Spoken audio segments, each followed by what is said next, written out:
आज मम्मी सुबह उठते ही सबसे पहले गई थी जंगल में लकड़ियाँ काटने, क्योंकि हमारे होने वाला था भंडारा। तो जिसके भी भंडारा होता है वो अपनी लकड़ियाँ खुद ही लेके आता है और खुद ही उसी जगह पे पहुंचाता है। तो क्योंकि भंडारा होना था तो लकड़ियाँ काफ़ी ज़्यादा चाहिए थी। वैसे तो मम्मी ने बहुत सारी कलेक्ट करके रख दिया, बट फिर भी और भी ज़्यादा लेके आने के लिए मम्मी सुबह सुबह उठते ही जंगल चली गई। जब लकड़ियाँ लेने गई तो वहाँ पे थोड़ी सी हरे पत्ते भी थे जो कि मम्मी ने काट के रख लिए थे, क्योंकि ये गाय के काम आ जाएंगे। तो मम्मी ने इस तरीके से सबसे पहले अपने सारे कामों को निपटाया। और फिर जब ये लकड़ी काट के मम्मी घर पर आ गई थी, मम्मी ने सबके लिए अपने अपने मतलब लकड़ियों के गट्ठे बना के रख दिए थे, क्योंकि हमें उन सबको नीचे लेके जाना था जहाँ पर भंडारे का खाना बनना था। तो सबके लिए अलग अलग बनाए थे। एक मम्मी को तो आदत है तो मम्मी ने सबसे बड़ा अपने लिए बनाया, फिर दीदी के लिए बनाया और सबसे छोटा मेरे लिए, क्योंकि मुझे तो आइडिया भी नहीं था कि किस तरीके से इसको लेके जाना है। फिर हम इस पतले से रास्ते से सब धीरे धीरे नीचे तक वहाँ पर गए जहाँ पे ये लकड़ियाँ रखनी थी, क्योंकि यहीं पर हमारा जो भंडारे का खाना था वो बनना था। फिर सुबह उठ के सब नहा धो के सबसे पहले हम अपने देवताओं के गए, वहाँ पे पूजा पाठ की। और क्योंकि आज बहुत शुभ दिन था और मतलब हमारा भंडारा होना था, तो जिसके भी मतलब भंडारा होता है ना, उसको क्या होता है, एक दिन पहले ही अपने जो भी खाना बनना होता है ना उसके लिए लकड़ियाँ पहुँचानी होती है नीचे, ताकि ना अगले दिन जिस दिन भंडारा हो अर्ली मॉर्निंग ही वहाँ पर पूजा शुरू हो जाए और मतलब खाना बनना स्टार्ट हो जाए। फिर सब काम हो जाने के बाद हम तैयार वैयार होके नीचे मंदिर में आ गए थे, जो हमारे गांव के नीचे ही है। वहाँ पर पंडित जी पहुँच चुके थे। पंडित जी अपनी अपनी पूजा की तैयारी कर रहे थे, जो भी चीज़ें थी। और हमारे साथ दादी भी नीचे आ गई थी। दादी ने फिर मंदिर में घंटी बजाई और भगवान जी को सबसे पहले भेंट चढ़ाई, क्योंकि यहाँ पर ही पूजा होनी थी और यहीं पे मतलब हवन वगैरह जो भी होना था वो इसी मंदिर में होना था। फिर सबसे पहले दादी ने ही भेंट चढ़ाई थी। और सुबह ये 8-9 बज गए थे। और मतलब मंदिर के नीचे जो साइड रहती है ना, उस तरफ खाना बनता है भंडारे का जो भी होता है। फिर हम सब यहाँ पर आ चुके थे मंदिर में, क्योंकि अब यहाँ पे पूजा शुरू होने वाली थी। जब तक पंडित जी अपनी तैयारी कर रहे थे तब तक मैं इधर उधर देख रही थी, तभी मैंने यहाँ पर ये देखा। अगर आपको पता है ये क्या है तो मुझे कमेंट बॉक्स में ज़रूर बताना, क्योंकि मुझे नहीं पता था ये क्या है, बट अब तो हाँ पता है। बट अगर आप भी गाँव से रिलेट करते हो तो आप मुझे ज़रूर बताना ये क्या है। ये मंदिर की दीवार पे ना, मतलब छत की जो दीवार थी उस पर बहुत सारे बने हुए थे।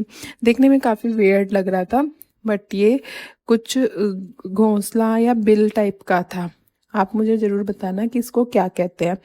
फिर सबसे पहले क्या हुआ था, पूजा शुरू होने से पहले हस्बैंड जब मंदिर में पहुंचे तो उन्होंने घंटी बजा के चारों तरफ शुरुआत करी, कि ताकि ना गांव के बाकी लोगों को भी पता चल जाए कि हाँ पूजा शुरू होने वाली है। वैसे तो टाइम पता ही था, बट फिर भी एक बार घंटी बजाई ताकि सबको पता चल जाए कि हाँ पूजा शुरू होने वाली है। क्योंकि पूजा शुरू होने के साथ साथ जब अंदर हवन चलता है ना, साथ ही साथ बाहर जो गांव की लेडीज़ वगैरह है वो सब कीर्तन करती हैं।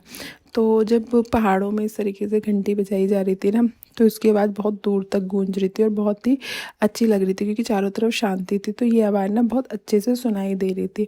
और वैसे भी घंटी की आवाज़ जब बजती है तो वैसे ही कानों को बहुत आनंद देती है। तो और पहाड़ों के बीच में जब ये गूंजी ना, तो ये और भी ज़्यादा चारों तरफ फैल रही थी। फिर सब कुछ कार्यक्रम जो पंडित जी को करना था वो हुआ, और फिर हम यहाँ पे आके मंदिर में बैठ गए थे पूजा शुरू करने के। फिर जैसे जैसे पंडित जी बता रहे थे हम वैसे वैसे कर रहे थे, क्योंकि ये पूजा थोड़ी बड़ी होनी थी, क्योंकि इसमें रुद्राभिषेक भी होना था और जो बेसिक पूजा होती है वो भी होनी थी, तो टाइम थोड़ा ज़्यादा लगना था। तो हम इसलिए आराम से जो जो पंडित जी बता रहे थे कहानी सुना रहे थे, ताकि हम बोर भी ना हो। तो इसलिए पंडित जी इस चीज़ का ध्यान रख रहे थे, तो हमें वैसे ही बता रहे थे ताकि हंसी मजाक भी चलता रहे। वैसे पूजा पाठ को ध्यान से ही करना चाहिए, ताकि उसमें कोई गलती ना हो। आफ्टर ऑल हमारी लिए ही हो रही है वो पूजा, तो उसमें इन चीज़ों का ध्यान रखना चाहिए।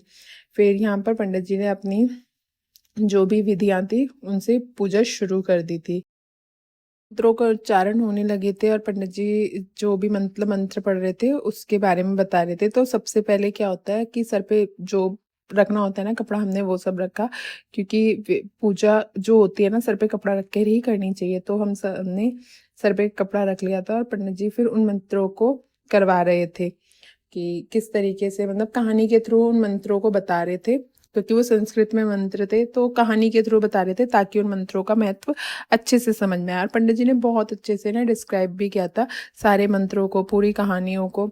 तो हम इस तरीके से अपनी पूजा भी कर रहे थे और पूजा को एंजॉय भी कर रहे थे।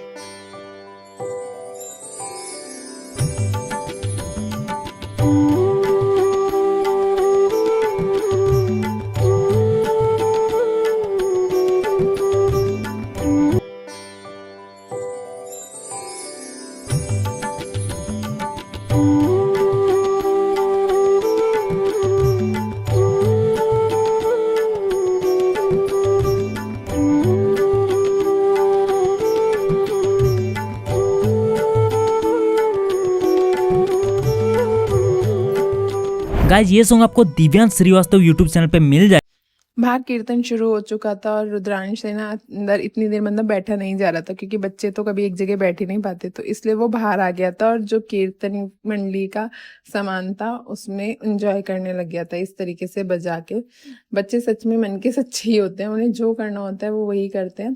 फिर यहाँ पर सारा मतलब उसका सामान रखा हुआ था और फिर यहाँ पे हुई थी रुद्राभिषेक की शुरुआत, जो कि हस्बैंड ने की थी और हम दोनों ने हाथ लगा के किया था। जो भी मतलब विधि विधान होता है रुद्राभिषेक के वो सब करे और इस तरीके से पूजा स्टार्ट हो चुकी थी।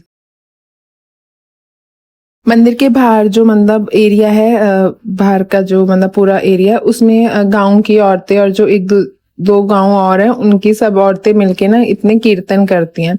तो यही वो कीर्तन यहाँ पे शुरू हो गया था। गांव के सभी लोग आ चुके थे और सबने मिलके कीर्तन किया। यहाँ पे मतलब किसी के भी मतलब भंडारा होता है ना इस तरीके का, तो यही प्रोसेस रहता है कि अंदर पूजा होती है, जो भी उनके घर का मतलब मेन होता है वो पूजा करवाएगा, बाहर गाँव की सभी औरतें मिलके कीर्तन करती है और जो जेंट्स होते हैं ना वो नीचे जो भंडारा होता है उसका खाना बना रहे होते हैं और उसका पूरा अरेंजमेंट देख रहे होते हैं, क्योंकि कीर्तन और पूजा के जो समाप्त हो जाएगी तो उसके बाद ही क्योंकि भंडारा शुरू होता है।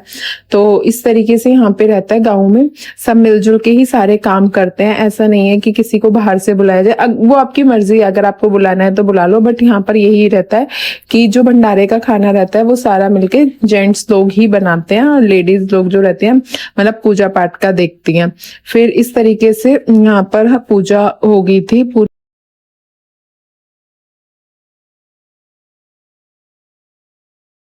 कीर्तन में लेडीज मिलके डांस वगैरह भी कर रही थी, मतलब जो भी जिसका जैसा कल्चर होता है उसके अकॉर्डिंग सब लोगों ने मिलके डांस करा और बाहर लेडीज काफी एंजॉय कर रही थी। और पूजा हो चुकी थी तो हम भी बाहर आ गए थे अभी, क्योंकि भोग लगना था तो इसलिए भंडारा शुरू नहीं हुआ था। फिर सबने मिलके इस तरीके से एंजॉय किया, डांस करा, मस्ती करी, सबसे बातचीत करी। जो मतलब गांव में बाहर रहते हैं मतलब वो लोग आए हुए थे, मैं उनसे सबसे मिली, सबसे प्रणाम वगैरह करा।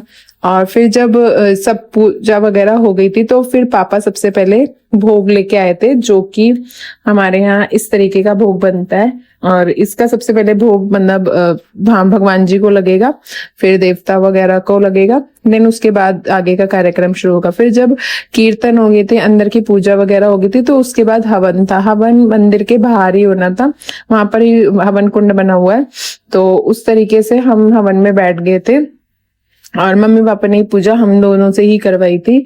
फिर इस पंडित जी ने पूजा शुरू करी और हवन जिस तरीके से होता है वो सब किया।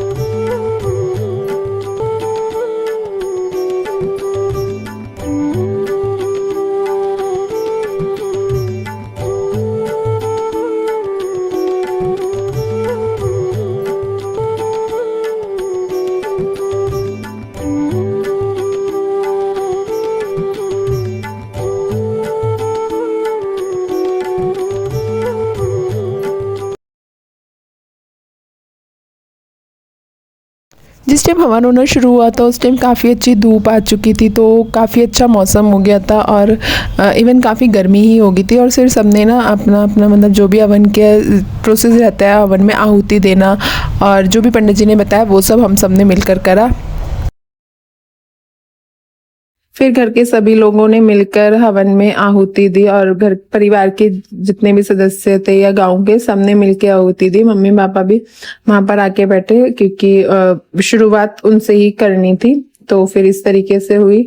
और यहाँ पे पंडित जी ने रोली वगैरह लगाई, जो भी मौली वगैरह बांधते हैं सब करके हवन वगैरह हुआ और इस तरह पूजा वगैरह रही। काफी अच्छा लगा, पहली बार मैंने देखा था। फिर लास्ट में जब सब कुछ हो गया था, भंडारा वगैरह सब हो गया था, तो जो आसपास का मतलब मंदिर का जो एरिया होता है, वो जो सामान वगैरह बिखर जाता है उस सबको समेटना होता है, तो वो भी करा मंदिर में। फिर इस तरीके से साफ सफाई करके मंदिर को अच्छे से जैसे साफ सुथरा रहता है उस तरीके से करा और इस तरीके से हमारी पूजा संपन्न हुई थी। तो आज का व्लॉग कुछ इस तरीके से था कि हमारे यहाँ किस तरीके से पूजा हुई और गांव में क्या करा था। तो मिलते हैं नेक्स्ट व्लॉग में। Till then bye bye, take care.